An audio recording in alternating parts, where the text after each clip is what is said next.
High, আমি doctor Subrata Roy. আজকে আমি কৃমি এবং কৃমির ওষুধ নিয়ে নানা রকম মতভেদ রয়েছে সেটা নিয়ে আলোচনা করব। আমরা অনেকে মনে করি কৃমির ওষুধ শীতকালে খাবো কিনা গরমকালে খাবো বা বছরে কোন সময় খেলে এর বেশি ভালো উপকার পাওয়া যাবে। এটা খাবারের আগে খাবো কিনা খাবারের পরে খাবো। এরকম নানা রকমের চিন্তা চেতনা নিয়ে আমরা সাধারণত দ্বিধাদ্বন্দ্বে ভুগি। আসলে কৃমি কি জিনিস? কৃমি এক ধরনের পরজীবী। পরজীবী মানে হচ্ছে যেটা অন্যের জীবনের উপর নির্ভরশীল এবং যার উপর নির্ভরশীল তারই কিন্তু ক্ষতি করে থাকে। এরকম পরজীবীর চারপাশে থাকলে অভাব হয় না। আমরা সেটা অনেকেই লক্ষ্য করে থাকি। যাই হোক, আজকে আমাদের কৃমি নিয়ে আলোচনা। কৃমি নানা ধরনের হয়ে থাকে। কৃমি এদের মধ্যে round worm, tape worm, whip worm, pin worm উল্লেখযোগ্য। এসব কৃমির মধ্যে মহিলা কৃমিরা সাধারণত রাত্রিবেলা মলদ্বারের কাছাকাছি স্থানে এসে ডিম পাড়ে এবং কৃমি আক্রান্ত ব্যক্তিদের সাধারণত অস্বস্তিকর পরিবেশ তৈরি করে।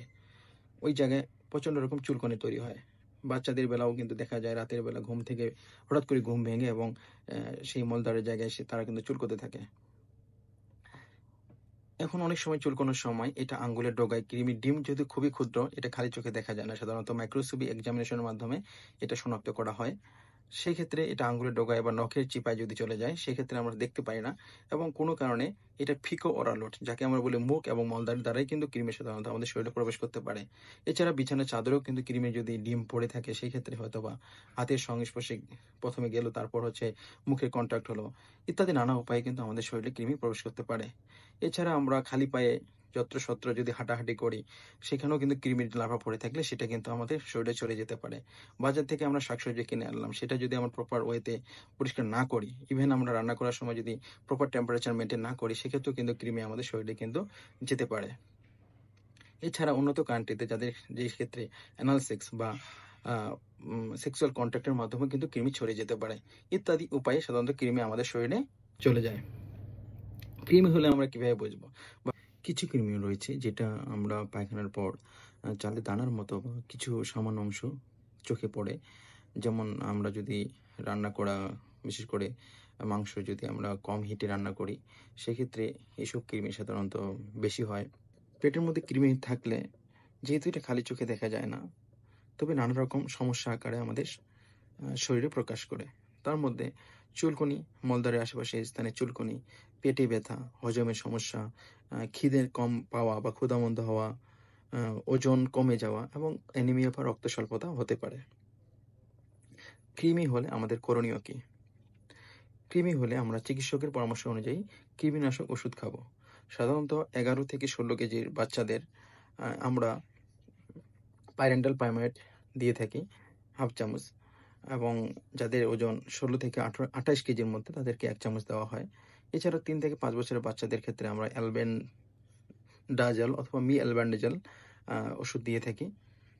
এটা বয়সভেদে ডোজ এবং ডিউরেশন অনেক সময় আমরা ভিন্নতা হয়ে থাকে। সাধারণত বলা হয়ে থাকে 3 থেকে 5 বছরের বাচ্চাদের প্রথম 6 মাস, প্রথম 5 বছরের বাচ্চাদের 3 মাস অন্তর অন্তর কৃমি ওষুধ খাওয়ানো ভালো এবং 5 বছর পরবর্তী সময় 4 থেকে 6 মাসের মধ্যে কৃমি ওষুধ খাওয়ানো ভালো।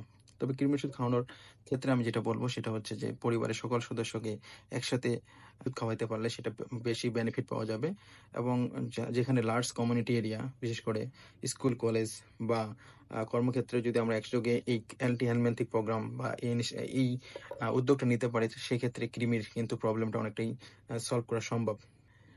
প্রতিরোধের উপায় হচ্ছে আমরা যেই কাজগুলা করলে কৃমি আমাদের শরীরে সাধারণত প্রবেশ করতে পারে, সেগুলোকে যদি আমরা নির্মূল করতে পারি বা সেগুলোকে যদি আমরা কমিয়ে আনতে পারি, সেগুলোকে যদি আমরা প্রতিরোধ করতে পারি, সেটা কিন্তু আমাদের কৃমি না হওয়ার অন্যতম একটা উপায় হতে পারে। যেমন আমরা শাকসবজি, বিশেষ করে বাজার থেকে শাকসবজি এনে ভালো করে পরিষ্কার করব এবং ভালো টেম্পারেচার মেনটেন করে সেটা রান্না করব। নখ বড় করব না। তারপর হচ্ছে আমরা যেখানে সেখানে টয়লেট করব না। খালি পায়ে যত্রসত্র হাঁটাহাঁটি করব না। পার্সোনাল হাইজিন মেনটেন করতে হবে এবং যারা হচ্ছে অ্যানাল সেক্সুয়াল কন্ট্যাক্টে থাকে তাদের কন্ডোম ব্যবহার করতে হবে। এছাড়া স্বাস্থ্যবিধি এবং নিয়মকানুন মেনে চলতে হবে। কৃমির ওষুধ নিয়ে আমাদের নানা রকম ভ্রান্ত ধারণা আছে।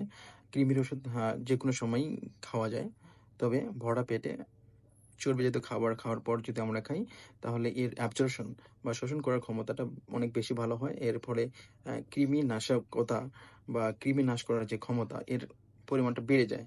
যেহেতু এর বেনিফিটটা আসলে অ্যাকচুয়ালি বেশি।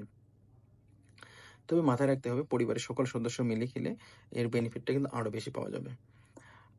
কৃমির গরমকালে বা শীতকালে বা দিন-রাত এটার কোনো আ সঠিক নিয়ম নেই। আপনারা যেকোনো সময় খেতে পারেন, তবে খাওয়ার পর খাওয়াই উত্তম।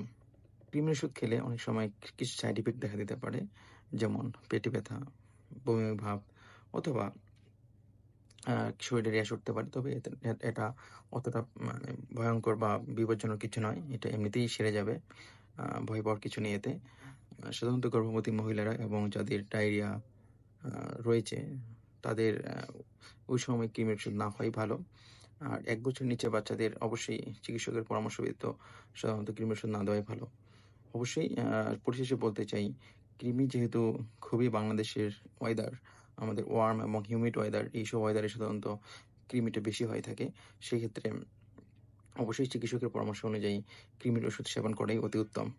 ধন্যবাদ সকলকে। ভালো থাকবেন।